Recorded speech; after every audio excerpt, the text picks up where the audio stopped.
ने हमारे साथ ही bachelor in physiotherapy Pandit Deendayal Upadhyay राष्ट्रीय शारीरिक दिव्यांगजन संस्थान नई दिल्ली, जो कि अभी इस नाम से जाना जाता है, पूर्व में आईपीएच के नाम से जाना जाता था, वहां से इन्होंने अपना फिजियोथेरेपी में ग्रेजुएशन किया। तत्पश्चात इन्होंने MBBS MR medical college Gulbarga से किया। फिर उसके बाद इन्होंने DNB orthopaedic surgery Jawaharlal Nehru hospital research centre Bhilai steel plant से किया। फिर उसके बाद जो है राजेश जी चेयरमैन है medical committee and visiting sports medicine specialist fencing association of India के। इन्होंने साउथ ईस्ट एशियन गेम में भी भाग लिया और अभी अटेंडिंग कंसल्टेंट हैं जेपी हॉस्पिटल नोएडा में। राजेश जी के बारे में हम लोगों के पास बहुत कुछ है बताने के लिए, लेकिन जो है समय को ध्यान में रखते हुए, ज़्यादा समय न लेते हुए, मैं राजेश जी का इस पटल पे स्वागत करता हूं सीआरसी की तरफ से, सभी के तरफ से। मैं स्वागत करता हूं आज के इस कार्यक्रम में प्रत्यक्ष एवं अप्रत्यक्ष रूप से जुड़ रहे हमारे सभी श्रोता बंधुओं का। कार्यक्रम के प्रथम पायदान में मैं आमंत्रित करता हूं सीआरसी लखनऊ के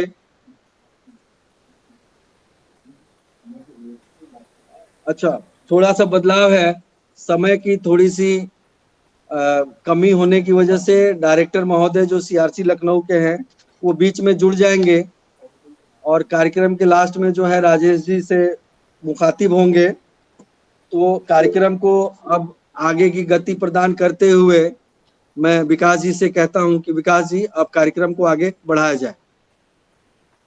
धन्यवाद संतोष सर, आपका बहुत बहुत धन्यवाद। हमारे निदेशक सर कुछ एक मीटिंग में व्यस्त हैं, जिसके कारण सर हमारे साथ अभी उपस्थित नहीं हो पा रहे हैं, तो सर का आशीर्वचन हमें आगे मिलेगा। मैं कार्यक्रम को गति प्रदान करते हुए आमंत्रित करना चाहूँगा हमारे मुख्य अतिथि और हमारे मुख्य वक्ता आदरणीय डॉक्टर राजेश प्रसाद गुप्ता सर को कि सर आए और अपनी विशेषज्ञता हम सभी के समक्ष रखें, जिससे कि हम सभी लाभान्वित हो पाए इतने महत्वपूर्ण विषय पर। Sir please over to you.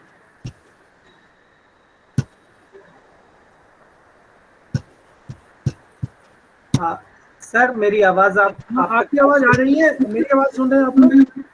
Ji sir, ji sir. आपकी आवाज स्क्रीन दिखाई दे रहा है? सर अभी आपका प्रेजेंटेशन नहीं आ रहा है।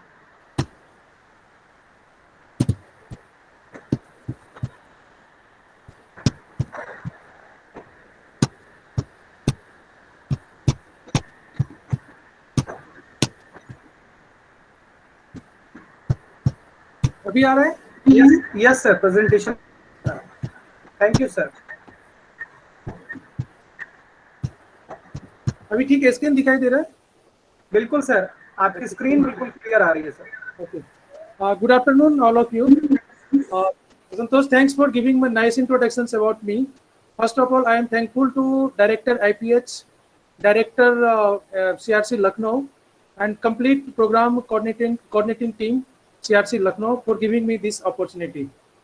Actually, this topic is very vast, so I have chosen just 3 topics on this. So first topic will be Genu valgum, then congenital Telephus equinovarus, and और ये टॉपिक एक्चुअली बहुत लंबा है, तो मैं कंसाइज में करने का कोशिश किया हूँ। अपनी तरफ से मैं अच्छा से समझाने की कोशिश करूँगा, ठीक है, और उसके बाद फिर मैं आगे बढ़ता हूँ। So first of all natural history of, पहले मैं जैसे बताया जीनू वेरम और जीनू वेलगम के बारे में बताने जा रहा हूँ। तो first natural history of normal evolution of the alignment of the lower limbs. इसमें एक्चुअली पहले जीनू वेरम होता है बर्थ के बाद, उसके बाद फिर जीनू वेलगम होता है और जीनू वेलगस होता है। ऐसा क्यों होता है? Bow leg in newborn and infants, जिसको जीनू वेरम को बो लेग भी बोलते हैं, due to lateral rotation of tight posterior capsule of hip joint and medial tibial torsions, and because of the fetal position, so newborn or infants remains in these positions. Because of that, first they will have the bow legs, or it becomes straight by 1.5 years to 2 years of the age. फिर ये normal हो जाता है। और उसके बाद 2 to 3 years Jinu welcome develop करता है, जो एवरेज 12 डिग्री के आसपास रहता है। उससे 7 साल के एज में आते आते इसका स्पॉन्टेनियस करेक्शन होता है, जो कि नॉर्मल एडल्ट वेलगस में 8 डिग्री के आसपास होता है मेल में, और फीमेल में 8 डिग्री के आसपास, मेल में 7 डिग्री। और इसको हम इस ग्राफिकल प्रेजेंटेशंस में देख सकते हैं। यहाँ पे ये जो है पहले 15 डिग्री से ज्यादा दिखाया गया है जब ये 0 ईयर्स के होते हैं। 2 ईयर्स के एज में आकर के ये नॉर्मल हो जाता है। फिर ये 4 to 5 ईयर्स में जाकर के फिर वेलगस बढ़ता है, और 7 to 8 ईयर्स में एज में आकर के फिर ये नॉर्मल कंडीशंस में हो जाता है। तो इस ये कुछ है mechanical axis, vertical axis, femoral shaft axis, transverse knee axis, और इसके बेसिस पे हम जीनू वेरम और जीनू वेलकम का मेजरमेंट करते हैं। और जैसे जीनू वेरम में इस डायग्राम में हम देख रहे हैं कि नॉर्मल नी कैसे यहाँ पे ये स्ट्रेट है बिल्कुल, और नेचुरल वेलगस यहाँ पे रहता है। लेकिन जीनू वेरम में हम देख रहे हैं कि नी के बीच का डिस्टेंस कितना बढ़ गया है और एंकल अपने नॉर्मल पोजीशन पे है। फिर introductions about the genu varum. Angular deformity of the proximal tibia in which child appears bow leg. Physiological genu varum, ये इस deformity with tibiofemoral angle of at least 10 degree का वेरस होना चाहिए। Radiograph में जो हम देखते हैं जो नॉर्मल फाइसिस होता है, और फाइसिस क्या होता है वो मैं एक्सप्लेन करता हूँ बाद में, वो नॉर्मल दिखना चाहिए। और and apex lateral going of the proximal and of the tibia and often the distal end of the femur. तो लेटरल साइड में जो हम देखते हैं बाहर की तरफ से, तब इसमें हमें बो दिखाई देता है बेसिकली। डिफॉर्मिटी सिंपल ऑब्जर्वेशन से हमें पता चलता है। Bilateral bow leg measured by the distance between the knee with the child standing and the heels touching, it should be usually less than 6 centimeter. अब इसका इटियोलॉजी, इसका कारण क्या क्या है होने का? इसका कारण ये है कि ये एक तो फिजियोलॉजिकल हो सकता है, एक ब्लाउंस डिजीज होता है। रिकेट्स में हम जानते हैं कि विटामिन डी डेफिशिएंसी की वजह से हो सकता है। लेटरल लिगामेंटस लैक्सिटी होता है, तब भी हो सकता है। Congenital pseudoarthrosis of tibia and coxa vara. Coxa vara में बेसिकली फीमोरल हेड और शाफ्ट ऑफ फीमर के बीच में एंगल काफी डिक्रीज कर जाता है, तो उसके वजह से ये होता है। और फिर जैसे due to growth abnormalities of upper tibial epiphysis, अगर किसी को इन्फेक्शन होता है ऑस्टियोमाइलाइटिस में, तब trauma near the growth epiphysis of femur, tumour है lower end of the femur, upper end of the tibia का, वहां पे हो सकता है। एडल्ट्स में यदि किसी को चाइल्डहुड में ये डिफॉर्मिटी है तो उसके बाद ये कंटिन्यू रह सकता है। फ्रैक्चर होने की वजह से हो सकता है, ऑस्टियोआर्थराइटिस में होता है, ऑस्टियोमेलेशिया में होता है, पेजेट्स डिजीज में होता है। तो इसमें इस डायग्राम में हम देख सकते हैं यहाँ पे ये एक फिजियोलॉजिकल है, ठीक है, और ये पैथोलॉजिकल है। पैथोलॉजिकल में कुछ एंगुलर डिफॉर्मिटी वगैरह रहता है। अभी जो मैंने बात किया था फाइसिस का, में उसके वजह से ही कोई डिफॉर्मिटी डेवलप करता है नी में, जीनू वेरम और जीनू वेलगम है। ये जो पार्ट हम देख रहे हैं ये आपका एपिफाइसिस है और ये मेटाफाइसिस है। और एपिफाइसिस और मेटाफाइसिस के बीच में एपिफाइशियल प्लेट रहता है बेसिकली, जिसके वजह से कि हमारा ग्रोथ होता है। और यूजुअली हम देखते हैं कि हमारा ग्रोथ 18-21 ईयर्स तक होता है। लेकिन इसमें क्या होता है फिर कि अगर किसी को जीनू वेरम हो रहा है, तो जीनू वेरम का मतलब ये हो गया कि मेडियल साइड में जो ये है ग्रोथ आपका रुक गया, लेटरल साइड में ग्रोथ हो रहा है। तो लेटरल साइड में इतना ग्रोथ होगा तो उसके वजह से ये बो लाइक अपीयरेंस होता है। अभी जो मैंने डिस्कस किया फाइसिस के डिस्टर्बेंस की वजह से होता है, जैसे किसी का फ्रैक्चर हुआ इस पार्ट में, तो किसी को ट्यूमर है, किसी को इन्फेक्शन है, तो उसके वजह से फिर ये डेवलप करता है। ये टिबिया में भी हो सकता है और फिर ये फीमर में भी हो सकता है, दोनों में भी कहीं पे हो सकता है। अब इसमें हम इस डायग्राम में देख पा रहे हैं कि इन ligamentous laxity lateral widening of the knee joint, इस लेटरल साइड में लिगामेंटस लैक्सिटी है, जैसे खड़े होते हैं तो फिर ये वेरस डिफॉर्मिटी अपीयर्स होता है। ब्लॉन्स डिजीज में क्या होता है बेसिकली एक्यूट एंगुलेशंस होता है मेटाफाइशियल रीजन में। जैसे इसके ये एपिफाइसिस हो गया आपका, एपिफाइशियल रीजन बोलेंगे, और इसको मेटाफाइसिस बोलते हैं। तो इसमें देख रहे हैं कि बिल्कुल एक्यूट एंगुलेशंस हो रहा है, इसको हम ब्लॉन्स एंगुलेशंस भी बोलते हैं। और कॉन्जेनिटल स्यूडोआर्थरोसिस ऑफ टिबिया का मतलब ये होता है कि कुछ डिस्टल 1/3 ऑफ टिबिया में मोस्ट ऑफ द पेशेंट्स में या इसमें देखा जाता है कि यहाँ पे यूनियन नहीं होता है, सूडो ज्वाइंट्स रहता है इस पार्ट में। इसके वजह से अगर खड़े होते हैं तो फिर ये बो लाइक डिफॉर्मिटी डेवलप करता है। कॉक्सा वेरा में जैसे मैंने बताया एंगुलेशंस ऑफ नेक शाफ्ट लेवल, ये देखिए यहाँ पे ये नेक हो गया फीमर का, ये शाफ्ट है, तो ये दोनों के बीच में एंगल काफी डिक्रीज हो जाता है, उसके वजह से फिर ये वेरस डिफॉर्मिटी यहाँ डेवलप करता है। अब परसिस्टेंट जीनू वेरम किसको बोलते हैं? वैसे इसमें क्या होता है कि एक पेरेंट्स आएंगे अपने 3 साल के बच्चे को लेकर के, बोलेंगे कि बॉल लेग है और चलते हैं तो एक आवाज टाइप का आता है, इनकोइंग गेट वगैरह है, ठीक है। तो इसमें बेसिकली काउंसलिंग का जरूरत रहता है और क्लिनिकल पिक्चर्स हम यहाँ पे देख सकते हैं। ये ऐसा पेशेंट मोस्ट ऑफ देम जो होता है ओबीज रहता है और इसका बॉडी वेट 95th परसेंटाइल से ज्यादा होता है। So patients with infantile tibia vera often have a clinically apparent lateral thrust of the knee during the stance phase of the gait that resembles a limp. जैसे ही पाँव को वो जमीन पे रखते हैं तो lateral thrust होता है और वो limp जैसा लगता है। तो this sudden lateral knee movement with weight bearing is caused by varus instability at the joint in line in concert with the angulations की वजह से। फिर ये प्रेजेंट करते हैं in response to this secondary deformities develop करते हैं tibia और फुट में। फिर पेशेंट्स को पेन होगा, वॉकिंग में, चलने में दिक्कत आती है, लिंपिंग होता है, एक्टिविटी जो डेली लिविंग इफेक्ट होता है, स्वेटिंग वगैरह दिक्कत होता है। ये पहले भी मैंने एक्सप्लेन किया कि ये ब्लॉन्स डिजीज है, Blount's disease 5 years old child.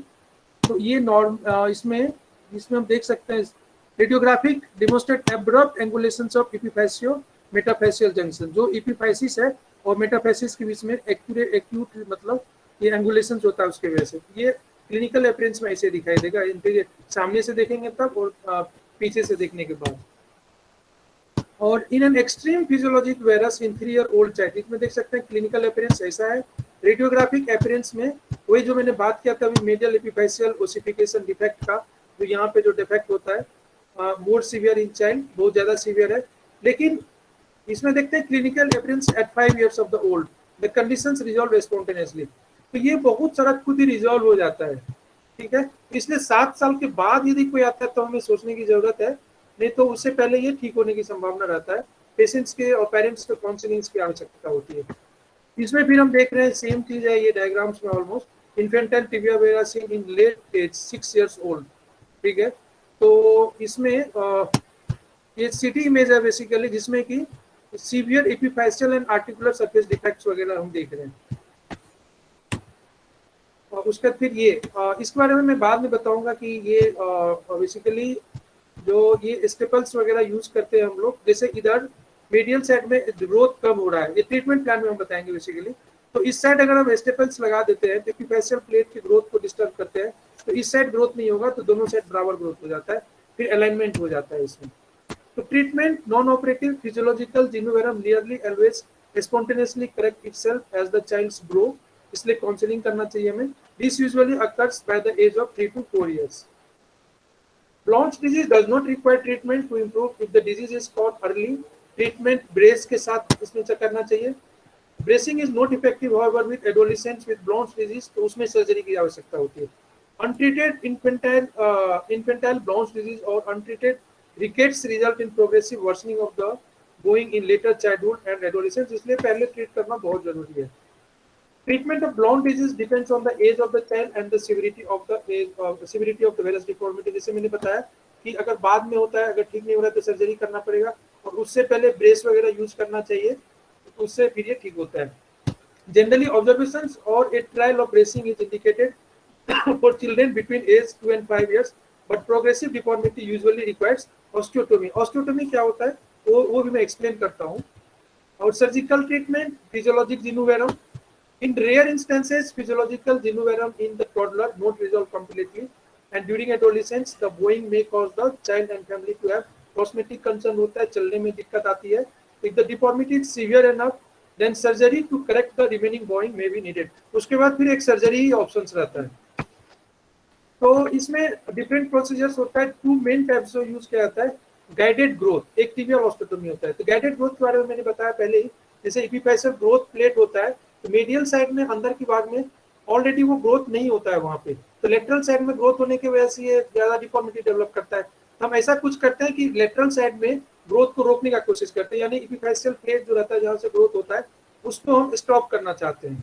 तो उसको कैसे करते हैं? This surgery of the growth plate stops the growth of the healthy side of the seen bone, which gives the abnormal side a chance to catch up and straightening the leg with the child's natural growth।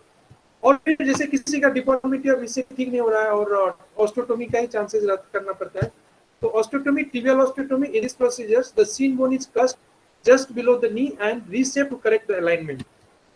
After surgery एक cast में भी apply to protect the bone while it heals. Crutches कुछ use करना चाहिए कुछ weeks तक, फिर exercise करना है स्ट्रेंथ के लिए, रेंज ऑफ मोशंस के लिए। तो ये डायग्राम हम देख सकते हैं यहाँ पे, मेटाफैसियल ऑस्टियोटोमी फॉर टिबिया वेरा। तो टिबिया वेरा में इसमें क्या किया गया है यहाँ पे, एक इसको हम बोलते हैं क्लोज, इसको बोलते हैं हम क्लोज वेज ऑस्टियोटोमी। क्लोज वेज का मतलब ये होता है कि हम एक पार्ट ऑफ बोन जो है यहाँ से उसको हम निकाल लेते हैं। जैसे कि अगर मीडियल साइड में ग्रोथ नहीं हो रहा है किसी का, ठीक है, तो लेटरल साइड में क्या करते हैं हम, एक वो मेजरमेंट रहता है उस, जैसे कि हम देखते हैं मैकेनिकल अलाइनमेंट वगैरह, वो एक सेंटर ऑफ हिप पे रखते हैं, फिर एंकल ज्वाइंट पे रखते हैं, फिर उस अनुसार से हम डिटरमाइन करते हैं कि हमें कितना बोन कट करना है। तो इसमें ये जो देख रहे हैं हम लोग, इसमें के वायर वगैरह कुछ यूज करते हैं और अलाइनमेंट को देखते हुए दोनों साइड से, फिर इस पार्ट बोन को यहाँ से हम लोग काट के निकाल देते हैं। काट के निकालने के बाद क्या करते हैं, फिर इसको ये डिफॉर्मिटी से जितना पे करेक्ट होता है उतना करने के बाद फिर इसको हम लोग प्लेट से फिक्स कर देते हैं यहाँ पे। तो उसके बाद ये नेचुरल अलाइनमेंट में आ जाता है, इसको बोला जाता है क्लोज वेज ऑस्टियोटोमी। दूसरा एक ऑप्शन होता है ओपन वेज ऑस्टियोटोमी। ओपन वेज ऑस्टियोटोमी में अपोजिट साइड्स में फिर हम ओपन करते हैं, लेकिन सबका दोनों सर्जरी का अपना अपना पॉजिटिव और नेगेटिव इफेक्ट है। जैसे उसमें क्या होता है, फिर हमें बोन का ग्राफ्ट निकालना पड़ता है, बच्चे में निकल नहीं सकता उतना। तो क्लोज वेज ऑस्टियोटोमी अधिकतर हम लोग प्रेफर करते हैं और यही सर्जरी में किया जाता है। तो ये आपने देखा इसमें क्या किया हमने, इसमें क्या किया गया है इस डायग्राम में, तो radiographs of unilateral frame external fixators after metaphyseal osteotomy. इसमें भी फिर ऑस्टियोटोमी करके, ऑस्टियोटोमी मतलब बोन्स को कट करके फिर प्लेट एक्सटर्नल फिक्सेटर से भी फिक्स किया जाता है। तो ये सर्जन्स का चॉइस होता है, लेकिन most of the time close wedge osteotomy और प्लेट लगा के छोड़ने से इन्फेक्शन वगैरह नहीं होता है, तो वो एक करता है और मैं यूजुअली वही करना प्रीफर करता हूँ। अब हम इसके बाद आते हैं जीनू वेलगम पे। जीनू वेलगम को हम लोग नॉक नी भी बोलते हैं। नी इसमें डेविएट करता है towards the mid line of the body and touch one another when the legs are straightened, ठीक है। तो ये नॉर्मल देख सकते हैं नी कैसा होता है जीनू वेलगम में, जैसे मैंने बताया कि नी एक दूसरे को टच कर रहा है और यहाँ एंकल के बीच में डिस्टेंस बढ़ गया। और इसमें जो मैंने बताया था मैकेनिकल एक्सिस, वर्टिकल एक्सिस, उसी से डिटरमाइन करते हैं जीनू वेलगम्स वगैरह कितना है। तो mild Genu welcomes can be seen in children from age 2 to 5 years.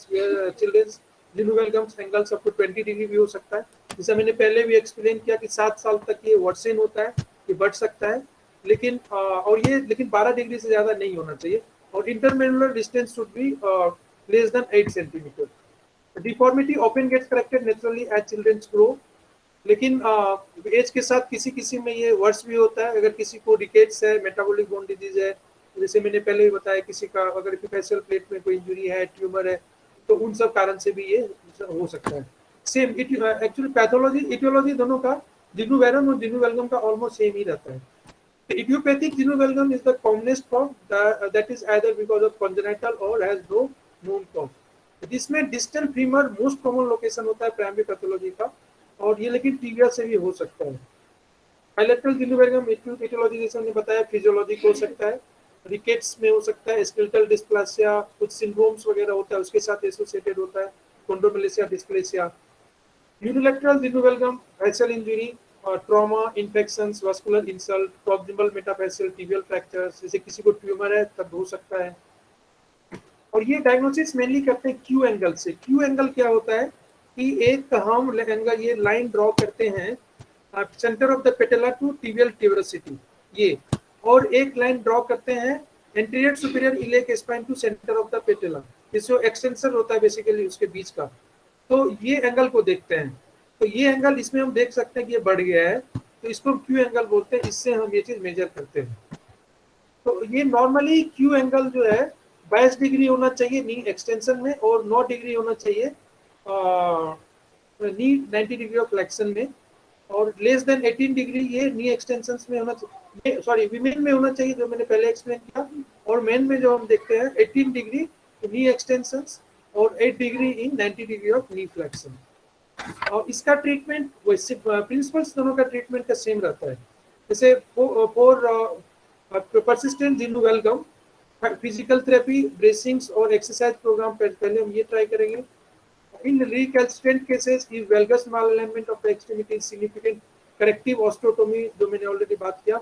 और अगर escalatorily immature पेशेंट्स है, हेमी एपिफैसियोडेसिस करते हैं, इसका मैं नीचे दिखाता हूँ, डायग्राम दिखाता हूँ कैसे करते हैं वो। तो नॉन ऑपरेटिव वही ऑब्जर्वेशंस करना है डिफॉर्मिटी को, पेरेंट्स को काउंसलिंग करना है, ठीक है। तो first line of management for physiological genu valgum children of less than 6 year is with valgus singer less than 15 degree.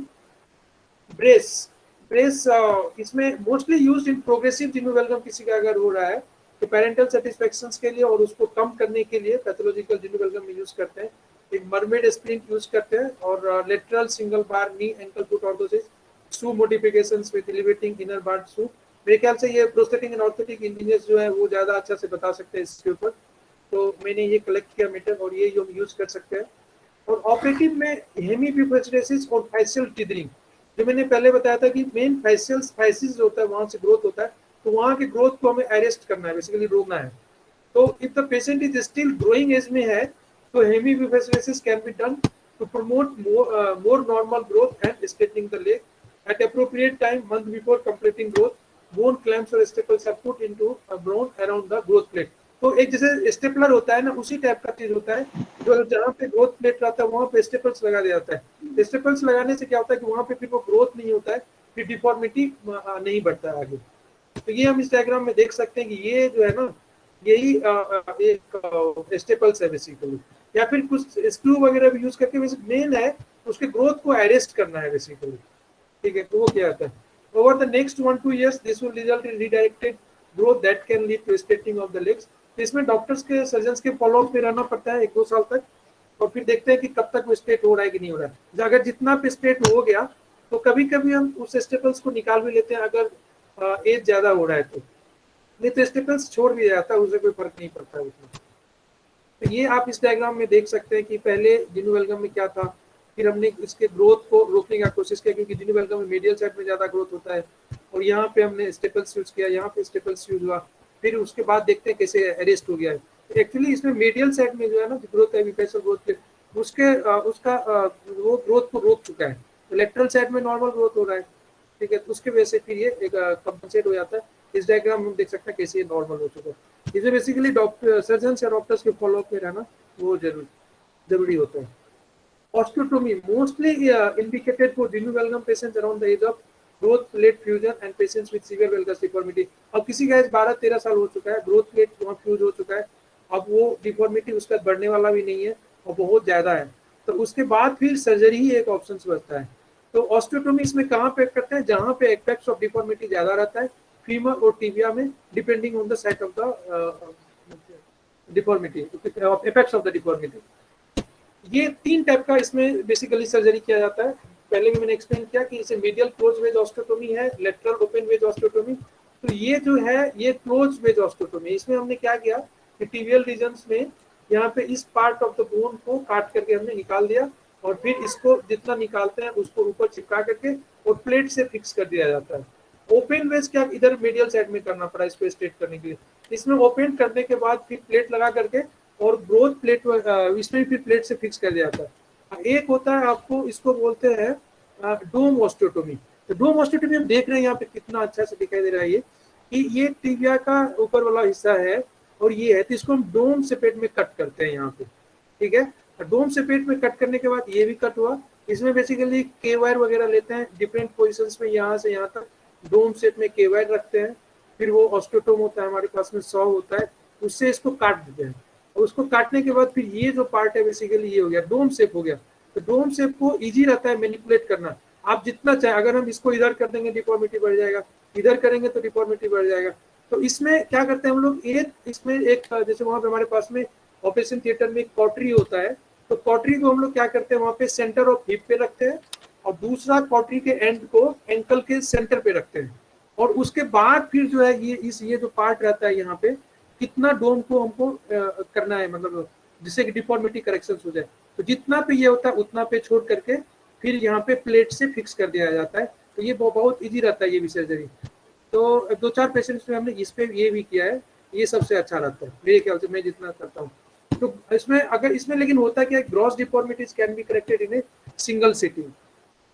और इसका भी लेकिन कोई भी सर्जरी का कॉम्प्लिकेशंस होता है अपना है, सर्जरी करने के बाद कॉम्प्लिकेशंस किसी में होता है, जैसे कि अब किसी को माल यूनियन हो सकता है, किसी में डिलेड इन्फेक्शंस होता है, इन्फेक्शंस हो सकता है, न्यूरोवास्कुलर कॉम्प्रोमाइज हो सकता है, कंपार्टमेंट सिंड्रोम हो सकता है।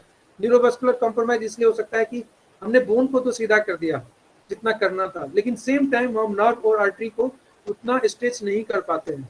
तो इसलिए इसमें डिफॉर्मिटी करेक्शंस के वक्त में वो भी देखा जाता है कि how much deformity patients has, depending on that we can do और वी कैन नॉट डू। तो क्योंकि उसको भी स्ट्रेच करना पड़ेगा, तो उसे फिर किसी किसी में नर्व इंजरीज और नर्व मीन्स पैरालिसिस वगैरह या फिर न्यूरोपेरेक्सिया टाइप का चीज होता है, वस्कुलर कॉम्प्रोमाइज होता है, तो सर्जरी के टाइम में ये सब चीज का ख्याल रखना चाहिए। ठीक है, तो थैंक यू वेरी मच ये टॉपिक इसके लिए। और अब मैं नेक्स्ट टॉपिक शेयर कर रहा हूँ, congenital talipes equinovarus. Just a moment.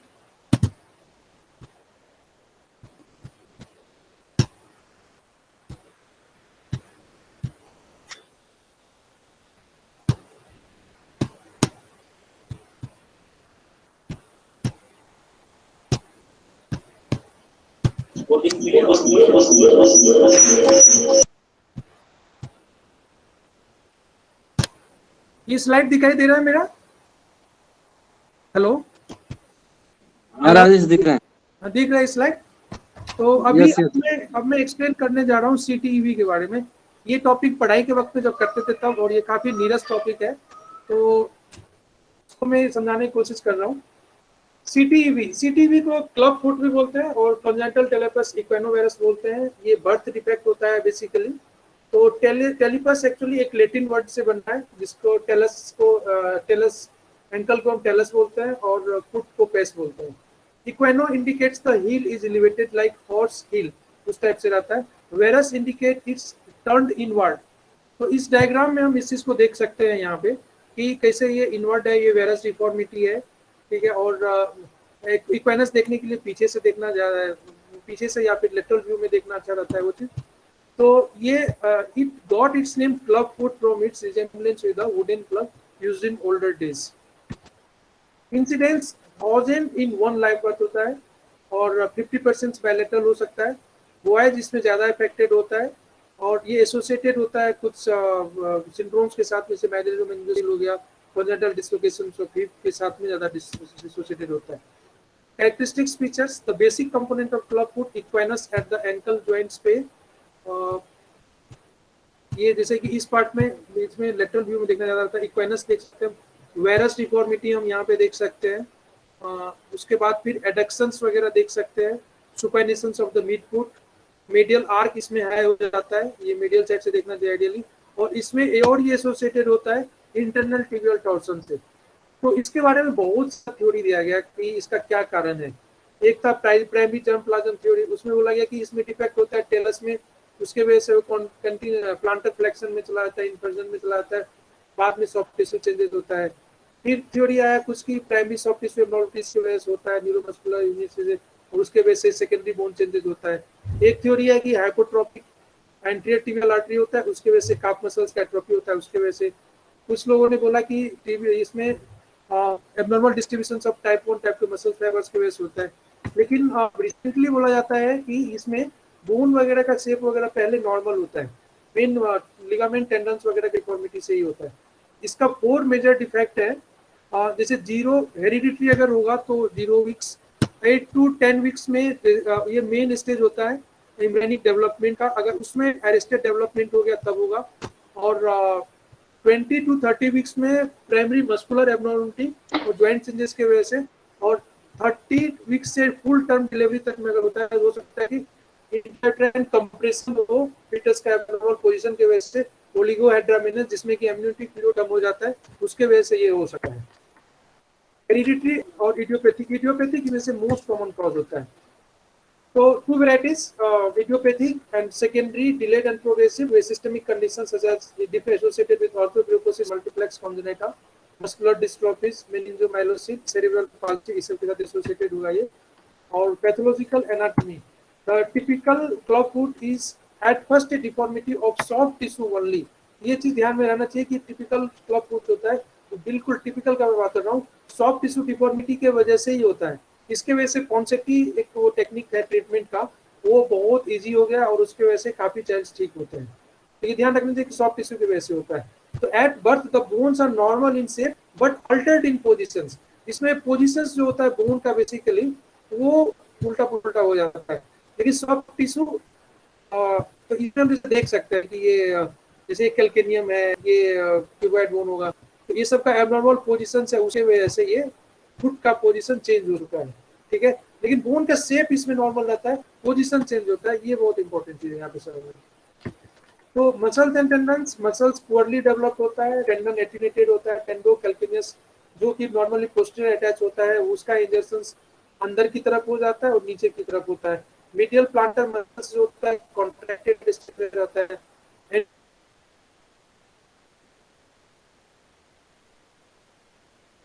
Muscles of legs are elongated, so elongate हो जाता है। तो लिगामेंट्स इसमें देख सकते हैं कि बहुत सारा CTO नेजुलर TV posterior टेनस active nebular ligaments है, तो ये सब बेसिकली प्रॉपर पोजीशंस के वजह से ये सब प्रॉब्लम है। तो मीडियल इंफीरियर लिगामेंट्स और टेलोरेक्टल नेबुलर जॉइंट्स आर कॉन्ट्रैक्टेड हो जाता है, डेल्टोइड लिगामेंट्स में भी ये सब भी होता है। अब बोन्स पे हम जाते हैं, तो talus is the least displaced but the most motive bone at birth. Talus in plantar flex and abdominal located in sagittal, coronal और horizontal planes में different positions में है। दो मेन्युलस की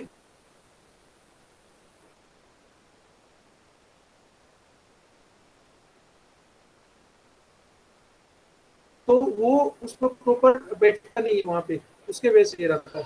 head and neck deflected downward and middle carrying the navicular and forefoot with them।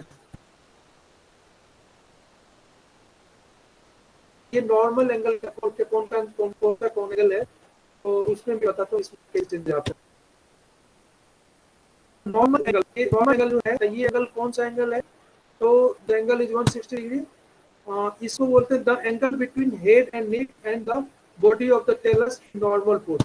तो ये आपका head हो गया, ये हेड हो गया, ये नेक हो गया, ये इसका ये हेड हो गया, और ये एंगल जो नॉर्मली होता है 160 डिग्री हो रहा है, और ये रोटेटेड होने की वजह से ये 120 डिग्री के आसपास। इसमें एक और बाइमेमुलर रेक्स मीडियल, इसमें हम मीडियल के आगे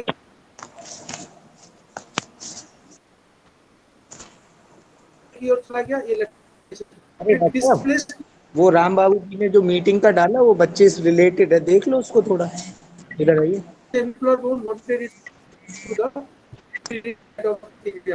different positions पे ये सब होता है।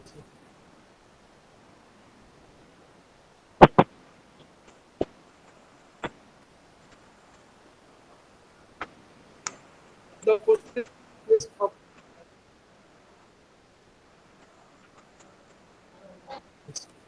tibia torsions होता है इसमें बेसिकली। इस डायग्राम में हम यहाँ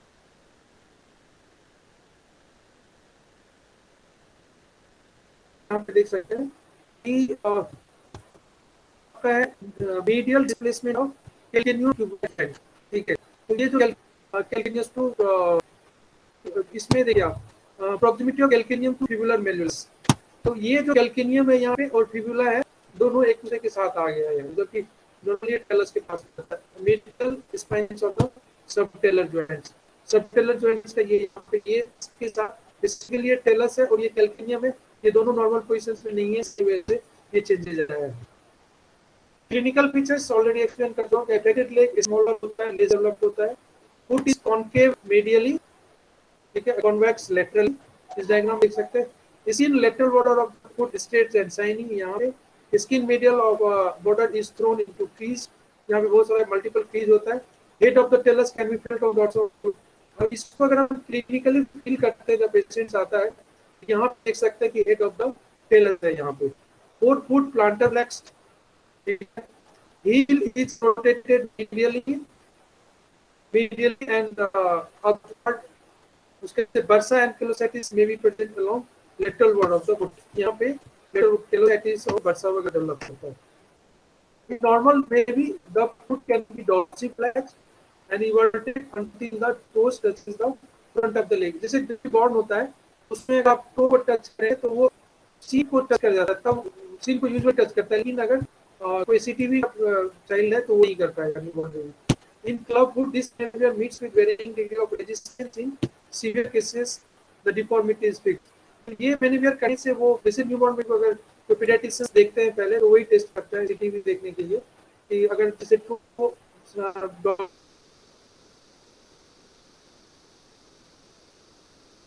फ्लेक्स करना है नॉर्मली मशीन को टच करना था अगर वो टच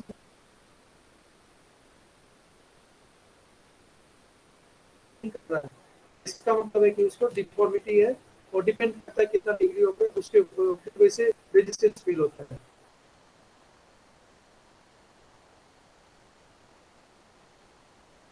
और होता है रिजिड टाइप का होता है टाइप 1 टाइप 2 तो इसमें फुट नॉर्मल साइज का होगा माइल्ड वेरस होगा टाइप 1 में और टाइप 2 में स्मॉल रहता है माइल्ड वेरस रहता है हील का साइज भी नॉर्मल और टाइप 2 में ज्यादा रहता है फीस वगैरह प्रोग्नोसिस इससे टाइप 1 का ज्यादा अच्छा है टाइप 2 का उतना अच्छा नहीं रहता और उसके बाद फिर इसको हम लोग रेडियोग्राफ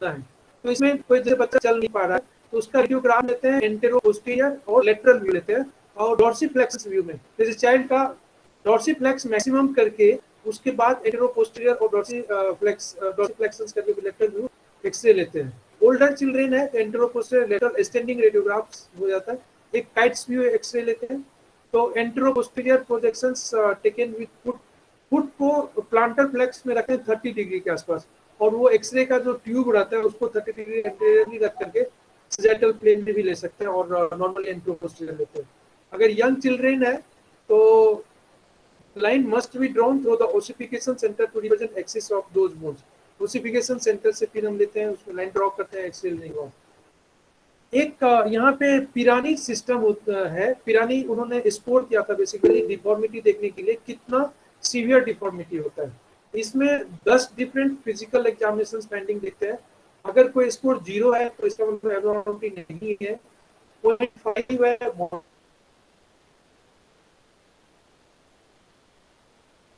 एब्नॉर्मलिटी है और 0.1 सीवियर एब्नॉर्मलिटी होता है और इस foot is assigned A total maximum being 10 highest score indicates more in deformity हम क्लिनिकल प्रैक्टिस में देखते हैं जैसे क्लिनिकल पेशेंट्स आते हैं डिफॉर्मिटी चाइल्ड होता है तो उसमें देखते हैं इसमें कुछ एग्जांपल्स देता हूं क्योंकि टाइम बहुत कम हो पाया मेरे ख्याल से जैसे curvature of lateral ward of foot जैसे चाइल्ड आया क्लिनिक में तो उसमें लेटरल वॉर्ड ऑफ फुट को देखते हैं वो स्ट्रेट हो रहा है इसका मतलब स्कोर 0 हो गया नॉर्मल है अगर माइल्ड डिस्टल कर्व है तो इसका मतलब है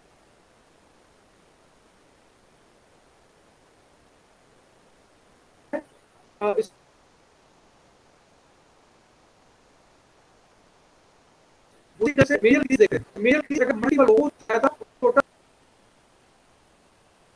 ठीक है यानी डिफॉर्मिटी ज्यादा है डीप क्रीज चेंजेस कॉन्ट्यूर है उस आर्क का इसका मतलब कि डिफॉर्मिटी बहुत ज्यादा है तो इसी टाइम बहुत सारा है इसमें जो पोस्टीरियर पीस को हम फिर देखते हैं और इसमें जैसे कि मेनुलर और नेविकुलर के बीच का इंटरवल देखते हैं और palpations lateral part of the head of the talus emptiness of the heel देखते हैं कि tuberosity of the calcaneus easily palpable है कि नहीं है ट्यूबरिसिटी ऑफ द कैल्केनियस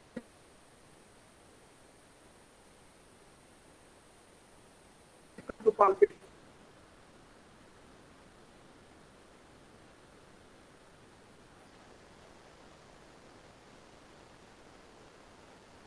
और किस कैटेगरी में आता है माइल्ड कैटेगरी मॉडरेट कैटेगरी में है या सीवियर कैटेगरी में है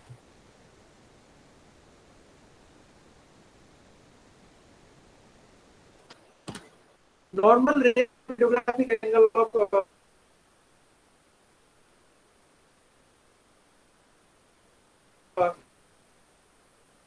तो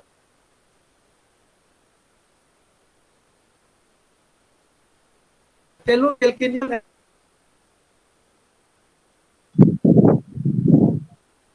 एंगल 45 to 50 डिग्री होता है कैल्केनियल एंगल ये कैल्केनियस है और टेलस है इसमें आप देख सकते हैं कि 45 डिग्री लेटरल व्यू में तो इसके एब्नॉर्मल पोजीशन टेलो कैल्केनियल एंगल भी कम हो गया है यहाँ पे 10 डिग्री के आसपास ठीक है तो ये सब देखते हैं और फिर और लेटरल व्यू ऑफ क्लब को demonstrate abnormally elevated talo calcaneal angle normal angle 60 to 90 degree होता है इसमें 170 डिग्री हो गया है, ठीक है। और नॉर्मल रेंज इसमें ये जो एंगल है, normal lateral view shows the measurement of talocalcaneal angle है। इसमें कैल्केनियल लॉन्ग एक्सिस जो है इसका कैल्केनियम का ये जो एंगल है, ठीक है। और ये टेलस का एंगल लेते हैं टेलोकैल्केनियल एंगल में। तो नॉर्मली ये 25 टू 45 डिग्री होता है, ये आपको 33 डिग्री है। तो नॉर्मल रेंज इतना होता है। इसका मैं नेक्स्ट पेज में दिखाता हूँ, ठीक है। तो ये एंगल यहाँ पे नॉर्मल, ये थोड़ा flat. Sorry sir, sorry to interrupt you sir, sorry sir, actually voice clear नहीं आ रही है, तो अगर आप अपना वीडियो सर ऑफ कर देंगे तो वॉइस क्लियर आ जाएगी सर। यस सर, आवाज ठीक है सर, अभी क्लियर है सर। बीच बीच में नेट की प्रॉब्लम की वजह से सर वॉइस क्लियर नहीं आ रही है। वीडियो अगर अभी ठीक है सर, अभी ठीक है, अभी ठीक है, अभी ठीक है। हाँ जी सर, बिल्कुल ठीक अच्छा, है। एक मिनट, अभी ठीक है। अच्छा, ठीक है। तो lateral view of club foot shows the nearly parallel talus and calcaneus with telocalcaneal angle less 25 degree, और anterior-posterior projections of a heli foot show that line through the long axis of the talus passes just middle to the base of the metatarsal। ये हम देख रहे हैं ना, first metatarsal, इसके ये middle पास करता है यूजुअली, ठीक है। और the telocalcaneal angle measurement is shown, normal angle ये 15 to 40 डिग्री होता है, ये इसमें कम हो गया है। एक मिनट, हाँ। तो इसमें ये देखिए, यहाँ पे ये जो है ना,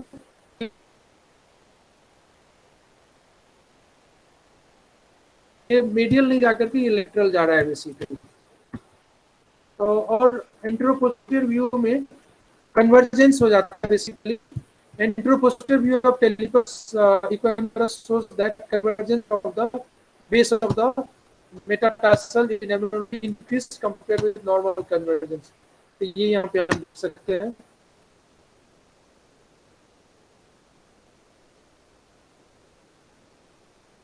ओवरलैप करता है, सीढ़ी जैसे लग रहा है एक दूसरे के। ये रेडियोग्राफ देखते हैं। और सबसे होता है आजकल जो उसमें तो इसमें ये डायग्राम 2D अल्ट्रासाउंड इमेज में देख सकें कि ये एबनॉर्मल है बेसिकली। तो prenatal diagnosis of club foot carries A positive predictive value of 87% and with lower values of isolated club foot 76%। Ultrasound examination से ये काफी हेल्पफुल हो जाता है कि नॉर्मल होगा या क्लब फुट हो सकता है। ये डिफॉर्मिटी स्टेप से प्रोग्रेस करता है। आवाज आ रही है मेरा? अभी कोई डिफिकल्टी तो नहीं है? हेलो सर, क्लियर है सर, अभी तो क्लियर है। यस सर, क्लियर है, वॉइस क्लियर है। ठीक है। तो अब इसके हम ट्रीटमेंट पे आते हैं। दो मेन ऑब्जेक्टिव आता है ट्रीटमेंट का, डिफॉर्मिटी को करेक्ट करना है, मसल्स पावर को डेवलप करना है, और to sufficient extent to maintain corrections. जितना हम करेक्शंस करते हैं डिफॉर्मिटी को, उसका मसल्स पावर भी चाहिए, दूसरी फिजियोथेरेपी की आवश्यकता है। और mode of treatment varies with age and extent of deformity. So treatment in an early case, treatment should begin as early as possible. Repeated gentle manipulations followed by some form of sprints। और मैं इसको explain करता हूँ। ये doctor Ponseti हैं, ये 1950 में club foot को ट्रीट किया था, और इनके ट्रीटमेंट के बाद से काफी चेंजेस आया है। बहुत सारे पेशेंट्स को सर्जरीज की आवश्यकता नहीं होती है अगर प्रॉपर इसका ट्रीटमेंट फेज में और मेंटेनेंस फेज में ट्रीटमेंट लिया जाए तो इसको मैं जरूर अच्छा से एक्सप्लेन करना चाहूँगा। और तो Ponseti casting technique for corrections of club foot deformity, और इसमें सक्सेसफुल कितना रहता है? 90 to 98% को 90 to 98% पेशेंट्स को हम पॉन्सेटी टेक्निक से ट्रीट कर सकते हैं। और इसमें बाद में एचएलिस टेंडन वगैरह का टेनोटॉमी वगैरह रहता है। Recurrence rates after Ponseti casting ranges from 10% to 30%। ये भी पेशेंट्स को अगर प्रॉपर काउंसलिंग नहीं करते हैं पेरेंट्स को तभी होता है। मेंटेनेंस फेज में प्रॉपर ट्रीटमेंट नहीं लेने की वजह से, ब्रेस वगैरह नहीं यूज करते उसकी वजह से, तो ये इसका सक्सेसफुल रेट 90 to 98% है। Most important factor in avoiding recurrent deformity is patient compliance with the post operative brace wear regimes. इसका प्रिंसिपल्स क्या है? One of the major principles of this technique is the concept that tissues of a newborn foot including tendon, ligament, joint, capsules and certain bones will heal to a gentle manipulations and casting of the feet at weekly intervals.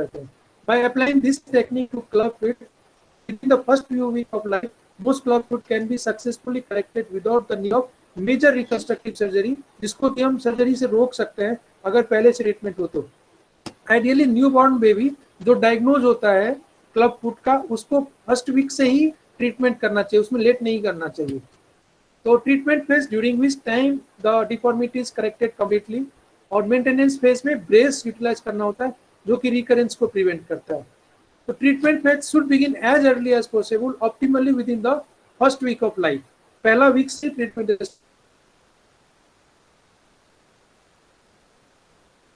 करना चाहिए। इसमें क्या करते हैं, gentle manipulation and casting is perform, बुलाते हैं patient को, उसके बाद किया जाता है। जनरली 5 से 6 कास्ट, 1.5 महीना में उसको सिर्फ ठीक कर।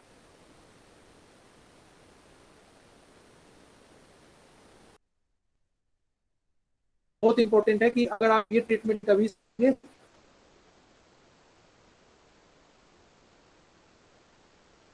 तो बाद में जाके डिफॉर्मिटी नहीं होगा, और रियली बहुत इंपॉर्टेंट है। Final cast remains in place for 3 weeks, after which the infant's foot is placed into a removable orthotic device. तो आगे दिखाता हूँ मैं।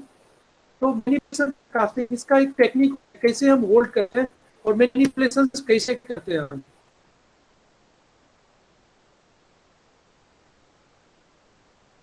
लगाते हैं। The unique manipulations and casting we are used with the Ponsonby technique, they are quite distinct from other casting methods. To correct the club foot, lower part of the tibia grasp करते हैं एक hand से with the index and middle finger, resting on the inner aspect of the tibia just above the medial malleus. The thumb rests on lateral aspect of the head of the talus. The heel is not touched. Other hands grasp. हालांकि इसको पकड़ना इतना आसान नहीं होता है, क्योंकि बच्चा इतना रोता है उस वक्त, पैर को इतना आगे पीछे करता है कि बहुत डिफिकल्ट होता है उस वक्त, ठीक है। तो लेकिन ये इंपॉर्टेंट पोजीशन होता है जिसमें कि पकड़ने का कोशिश किया जाता है, और उसी अनुसार में उसी पोजीशन में फिर कास्ट लगाया जाता है जो पीओपी का कास्ट होता है। तो the club foot will be corrected when the navicular bone, foot का बोन होता है नेविकुलर क्यूबॉइड, तो the club foot will be corrected when the navicular completely covers the head of the talus. जो head of the talus जो होता है, ठीक है, ये हेड ऑफ द टेलस और नेविकुलर बोन, अगर इसको ये कंप्लीटली कवर हो जाता है तो डिफॉर्मिटी करेक्ट हो जाता है। तो वही बोला, the club foot will be corrected when the navicular completely cover the head of the talus and the anterior tuberosity of the calcaneus is disengaged from the position under the talus. जो deformity, जैसे position जो change हुआ था calcaneus का, anterior ट्यूबिसिटी का और इसका tells का, तो उसको फर्स्ट नेविकुलर बोन जैसे करेक्ट होता है तो टेलस का हेड के साथ आ जाता है, फिर इसको हम जैसे डिसएंगेज करते हैं तो फिर वो नॉर्मल पोजीशन में आ जाता है। उसी पोजीशन में फिर कास्ट को लगाना चाहिए। When the calcaneus abduct with the foot, it simultaneously extends and reverts to its normal positions under the talus. Thus, the heel varus is corrected. यानी कि आप मैनिपुलेशन जैसे करते हैं तो सारा का सारा जितना फुट में छोटा छोटा बोन होता है वो खुद एक नॉर्मल पोजीशन में आने लगता है। इसीलिए वीकली इंटरवल में करते हैं ये, तो उसके बाद फिर ये ठीक हो जाता है। First cast, prior to casting, the position of the forefoot in relation to heel create cavus, abnormally high arc of the foot. The first cast application addresses the foot deformity, aligning the forefoot with the hind foot. जो forefoot होता है पीछे वाला part और hind foot आगे होता है, वो दोनों के बीच को हम अलाइन करने का कोशिश करते हैं। तो इससे करते क्या करते हैं, केवस को हम करेक्ट करते हैं। Typically after in doing so, the cavus is corrected typically after one cast. Sorry, cavus हम second cast में यूज करते हैं। तो पहले फर्स्ट कास्ट में इसको वेरस केवस को पहले करेक्ट करने का एक prior to casting the position of the forefoot relation, मतलब फोरफुट को हम उसमें हैंड फुट के साथ करेक्ट करने का कोशिश करते हैं, और ये वीकली इंटरवल पे किया जाता है। और इसमें हम देख सकते हैं कि बिफोर ट्रीटमेंट और कास्ट, एक भी कास्ट लगाने से पहले बहुत बार इसको मैनिपुलेशन किया जाता है उस पे। तो बिफोर ट्रीटमेंट इस डायग्राम में देख सकते हैं कैसा है डिफॉर्मिटी, फिर उसके बाद फिर कास्ट निकलने के बाद। So the marked curvature of the foot called the cavus deformity. Cavus deformity is characterized by visible crease in the mid section of the foot, जो यहाँ पे हम देख सकते हैं, ठीक है। और note the positioning of the forefoot to align with the heel. तो heel के साथ जो हम forefoot को ये align कर रहे हैं। The foot is straight and cavus and crease are no longer evident. First cast में ही 1 week के बाद निकालेंगे तो इतना deformity लगभग correct हो जाता है। Second cast 1 week later, the first cast is removed, and after short period of manipulation, next toe to groin plaster cast is applied. This phase is the manipulation and casting process is focused on straightening the foot, aligning the forefoot with the heel. अब forefoot को हम heel से align करने का कोशिश करते हैं. Care is taken to maintain the downward tilt of the foot. Correction of this downward tilt will occur in subsequent cast. Before casting, physicians manipulate the forefoot in order to stress the foot, determining the amount of correction that can be maintained when the plaster cards are applied. उसके बाद फिर further casting इसी type से करते हैं. Third cast उसके बाद करते हैं. तो उस थर्ड कास्ट में क्या होता है कि Achilles tendon is stressed, bringing the outer edge of the foot into more normal position as the forefoot is turn further outwards. तो लास्ट कास्ट में क्या करते हैं, तो फाइनल कास्ट हो जाता है 3-4 वीक्स के बाद, तब फिर इक्वाइनेस को करेक्ट करते हैं. आफ्टर 4 और 5 cast normal position of the foot will begin to be observe. देख सकते हैं उस वक्त. तो नॉर्मल द एचिलिस टेंडन यहाँ जो पोस्टीरियर आता है, इसको स्मॉल स्टैब नाइफ लेकर के यहाँ पे थोड़ा सा कट कर दिया जाता है. तो इससे फिर क्या होता है, इक्वाइनेस करेक्ट हो जाता है, फिर फुट सीधा हो जाता है, और उसके बाद फिर इसको ये फाइनल कास्ट उसके बाद फिर हम लगा सकते हैं. In club foot this tendon is shortened, preventing the ankle from bending up properly. ठीक है. तो in the Ponseti technique this tendon is lengthened with the percutaneous surgical release of the tendon, which allows the ankle to be positioned at right angle with the leg. तो ये at right angle बिल्कुल हो जाता है, इसलिए percutaneous यहाँ पे एक छोटा सा इंसिजन देना रहता है, उसके ऊपर फिर हम कास्ट लगा देते हैं. ये फाइनल कास्ट होता है. The final cast, the foot and ankle are then casted in the final corrected positions. तो ये different stages हम देख सकते हैं कि कैसे deformity corrections किया.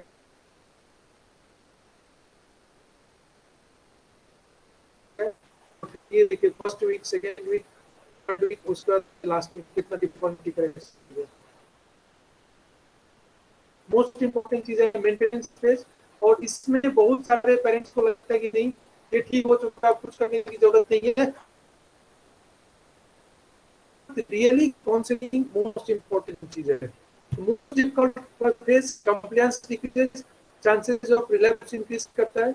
Upon removal of the final cast, the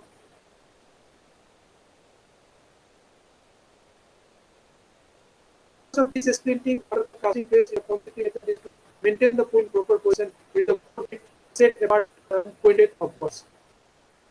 So इसलिए भी use that, or the stage of the heel of the abductions of the foot and in the inwing. The ankle should be a dorsiflexion to prevent relapse of equinus.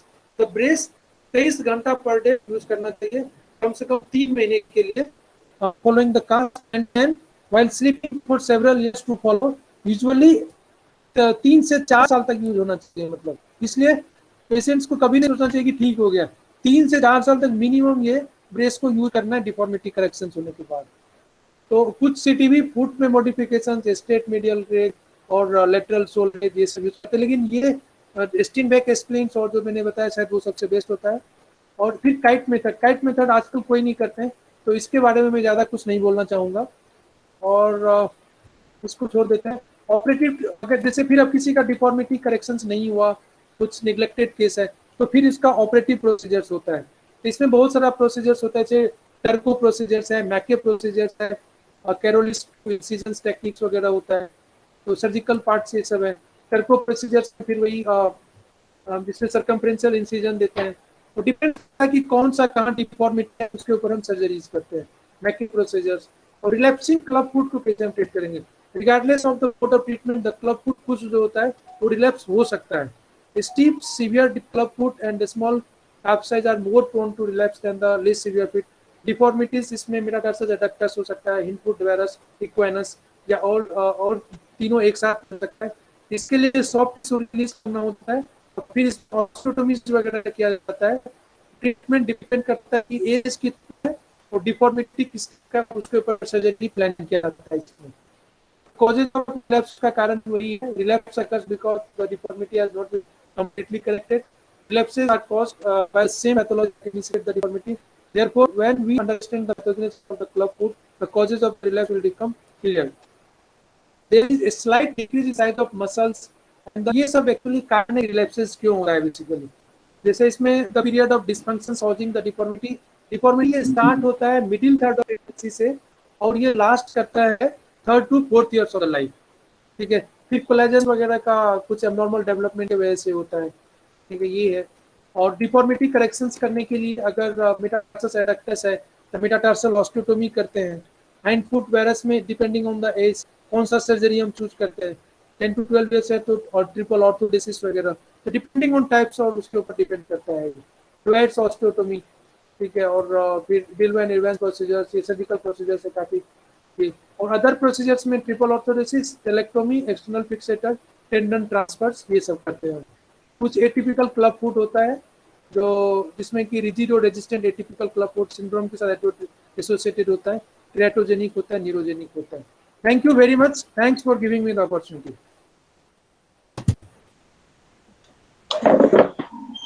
Thank you Rajesh ji, बहुत बहुत धन्यवाद। और आपका session बहुत ही informative रहा। और कार्यक्रम को अब आगे बढ़ाते हुए मैं अमित जी से आग्रह करूंगा कि जो कुछ भी क्वेश्चन आए हुए हैं श्रोता बंधुओं का, उसको आप डॉक्टर राजेश जी से डिस्कस कर सकते हैं। Thank you Santosh sir, thank you Rajesh sir. Sir एक हमारे बेनिफिशरीज हैं, उनका एक क्वेश्चन है सर। एक patient diagnosis with AGMC, arthrogryposis multiplex या सर। तो डिफरेंट सीरियल कास्टिंग और मोबिलाइजेशन के बाद उनकी मूवमेंट तो आ गई है सर, बट उनका मसल्स स्ट्रेंथ अभी तक हम गेन नहीं कर पाए, जनरली डिस्टल जॉइंट पे जैसे रेस्ट और एंकल पे। तो इसमें क्या कर सकते हैं सर? देखिए इसमें सिर्फ आप फिजियोथेरेपी ही कर सकते हो, क्योंकि ऑर्थोग्राइपोसिस मल्टीप्लेक्स कॉन्जेनिटा इसमें मल्टीपल डिफॉर्मिटीज होता है बॉडी में, ठीक है। तो स्ट्रेंथ फिजियोथेरेपी से ही हम मेन ला सकते हैं। जी sir, okay, thank you so much sir. Sir next question है सर, एक physiological genu varum genu valgum के बच्चों में हम ऑर्थोसिस कब दे सकते हैं सर? इनमें ऑर्थोटिक्स कब प्रोवाइड कर सकते हैं इनके बच्चों में? मैंने बताया ना कि मैक्सिमम जो है ये एक तो 7 साल तक वेट किया जाता है, खुद ही करेक्ट हो जाता है, ठीक है। लेकिन जैसे इसमें अगर 15 डिग्री से ज्यादा है, ठीक है, तब उसमें आप ब्रेस पहले भी यूज कर सकते हो। पहले ही से एक्सप्लेन किया मैंने कि जैसे चाइल्ड बॉर्न होता है विद जीनू वैरम, ठीक है, तो उसके बाद 1 साल में क्या होता है कि ये नॉर्मल अलाइनमेंट आ जाता है, फिर वो जीनू वेल्गस ज्यादा होने लगता है, ठीक है। 12-13 डिग्री तक अगर है तो फिर आप ऑब्जर्व करने के लिए बोल सकते हो, लेकिन पेशेंट्स के सेटिस्फेक्शन के लिए आप ब्रेस भी यूज करेंगे तो लॉस नहीं है, करना चाहिए use. Okay, thank you so much sir. Sir एक क्वेश्चन और है सर, CTEV में सर्जरी के लिए कब बच्चे को हम प्रिस्क्राइब कर सकते हैं सर? CTEV में सर्जरी के लिए यूजुअली एडल्ट, देखो डिपेंड्स करता है कि मतलब कितना डिफॉर्मिटी है। पहले तो पेशेंट्स को काउंसलिंग करना चाहिए कि कॉन्सेप्टी टेक्निक जो है रियली बहुत बढ़िया टेक्निक है, और इस टेक्निक के आने के बाद सर्जरी वगैरह की जरूरत नहीं रहती है अगर पेशेंट्स को अच्छा से समझाया जाए, सब कुछ किया जाए तो। उसके बाद फिर जो लास्ट स्लाइड मैंने बताया था कि एज जैसे 3-5 साल तक तो पक्का नहीं करना चाहिए सर्जरी, ठीक है। तब तक फिर भी आप ट्राई कर सकते हो कास्टिंग वगैरह से ठीक होता है कि नहीं होता है, ठीक है। और उसके बाद डिपेंड करता है कि एज कितना है, पेशेंट का कंडीशंस क्या है, उसके बाद ठीक है कौन सा डिफॉर्मिटी है उसके ऊपर। Thank you so much sir, thank you so much. कार्यक्रम में एक्चुअली हमारे रिस्पेक्टेड डायरेक्टर सर शुरू में नहीं जुड़ पाए क्योंकि मंत्रालय के कुछ व्यस्त मीटिंग में आज बिजी थे, और अब मैं देख पा रहा हूँ हमारे निदेशक आदरणीय श्री रमेश पांडे सर इस कार्यक्रम में जुड़ चुके हैं। मैं कार्यक्रम के अगले पायदान पे अपने director respected Shri Ramesh Pande sir को आह्वान करना चाहता हूँ इस प्रोग्राम में। सर वो आए और अपने आशीर्वचन इस कार्यक्रम में दें। Director sir, respected director sir.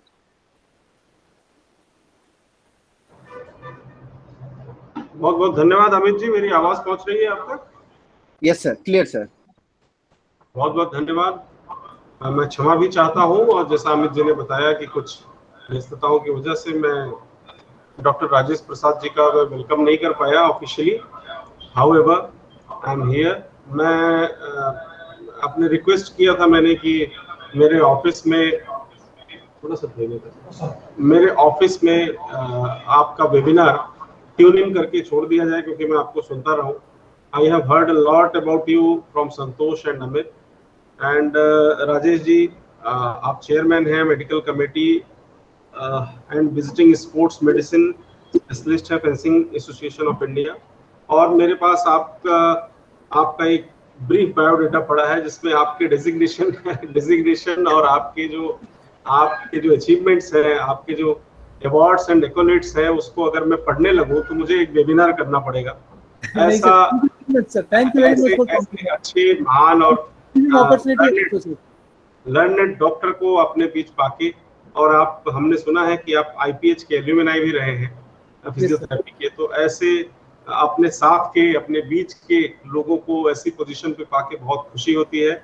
मैं डॉक्टर राजेश प्रसाद गुप्ता जी आपका बहुत स्वागत करता हूं अपने मिनिस्ट्री की तरफ से, अपने नेशनल इंस्टीट्यूट डिपार्टमेंट, CRC के सभी ऑफिसर्स, स्टाफ और हमारे जो बेनिफिशियरी और पार्टनर हैं, सबकी तरफ से आपका बहुत स्वागत भी है। धन्यवाद भी देता हूं कि आप टाइम निकाल के हमारे साथ जुड़े। ये बहुत ही अच्छा विषय है, management of congenital lower limb के डिफॉर्मिटीज का कैसे प्रबंधन किया जाए। और बहुत सारे पेरेंट्स, मुझे लगता है कि आपसे सवाल भी पूछे होंगे आपके प्रेजेंटेशन के बाद। और डॉक्टर राजेश जी, ये जो हमारे टॉपिक्स हैं, ये हमारे पेरेंट और हमारे प्रोफेशनल जो प्रोग्राम्स में जुड़ते हैं वही सजेस्ट करते हैं, और फिर हम अपने एक्सपर्ट से पूछ के उसमें थोड़ा मॉडिफिकेशन करेक्शन करके, तो ये एक तरह से community professional and parent participation है इन प्रोग्राम्स के लिए एक, जिसके तहत ये सारे हमारे ई प्रोग्राम चल रहे हैं। मुझे लगता है बहुत कम समय में हम लोगों ने 100 से अधिक प्रोग्राम किए हैं, और देश के जितने बड़े रिसोर्स पर्संस हैं सब हमारे साथ जुड़े हैं। और अच्छा है कि हमारा जो एरिया है वो थोड़ा रूरली डोमिनेटेड है, तो ज़्यादा से ज़्यादा लोगों तक हमारी बातें ई ट्यूटोरियल के माध्यम से, और जो अभी आपकी और हमारी बातें रिकॉर्ड होके हम लोग अपने सोशल मीडिया पे डालेंगे, इसके माध्यम से पहुंच रही हैं। मैं कार्यक्रम का समय हो गया है, मैं बहुत ज़्यादा समय नहीं लूँगा। मेरी लगातार व्यस्तता चल रही है, आजकल की स्थिति डॉक्टर राजेश साहब आप जान ही रहे हैं। पहले तो मीटिंग्स के लिए हम लोगों को बुलाया जाता था, अभी लिंक आ जाता है कि आप जुड़ जाइए, तो स्थितियाँ कोविड में बहुत बदल गई हैं। मैं फिर से आपका बहुत स्वागत करता हूँ, और मैं आपसे अपेक्षा भी रखता हूँ कि राजेश साहब आप अपने परिवार के ही हैं, और जब भी CRC लखनऊ को आपकी जरूरत पड़े, आपके एक्सपर्टाइज की जरूरत पड़े, प्लीज आप थोड़ा सा हमारे लिए समय निकालिए, हमारे बच्चों के लिए, हमारे पेरेंट्स के लिए। IPH के लिए और आप लोगों के लिए मैं हमेशा अवेलेबल रहूंगा, और thanks for giving me opportunity also. Okay, और चूंकि IPH से पास किया हूँ सब कुछ, तो मुझे लगता है कि मुझे खुद भी अटैच रहना चाहिए जहाँ से हम इतना ऊपर उठे हैं। बहुत बहुत बढ़िया sir, very nice to meet you, और कभी फेस टू फेस भी मुलाकात होगी आपसे डॉक्टर साहब। बहुत बहुत धन्यवाद आपका, नमस्कार। Thank you sir. Thank you so much sir. Sir के व्यस्तता के वजह के बावजूद भी सर ने हमें अपना आशीर्वचन दिया। Thank you so much respected actor sir, और थैंक यू सो मच हमारे respected resource person sir, thank you. और कार्यक्रम के अंतिम पायदान पे मैं वोट ऑफ थैंक्स के साथ इस प्रोग्राम को अंतिम चरण में लाना चाहूँगा। तो सबसे पहले मैं धन्यवाद करना चाहता हूँ पंडित दीनदयाल उपाध्याय राष्ट्रीय शारीरिक दिव्यांगजन संस्थान नई दिल्ली के निर्देशिका महोदय श्रीमती स्मिता जयवंत जी का, जिनके मार्गदर्शन से हम ये कार्यक्रम सफल कर पाए। साथ ही मैं धन्यवाद देना चाहता हूँ CRC लखनऊ के निदेशक आदरणीय श्री रमेश पांडे जी सर का, जिनके मार्गदर्शन से हम ये कार्यक्रम करने में सफल हुए हैं।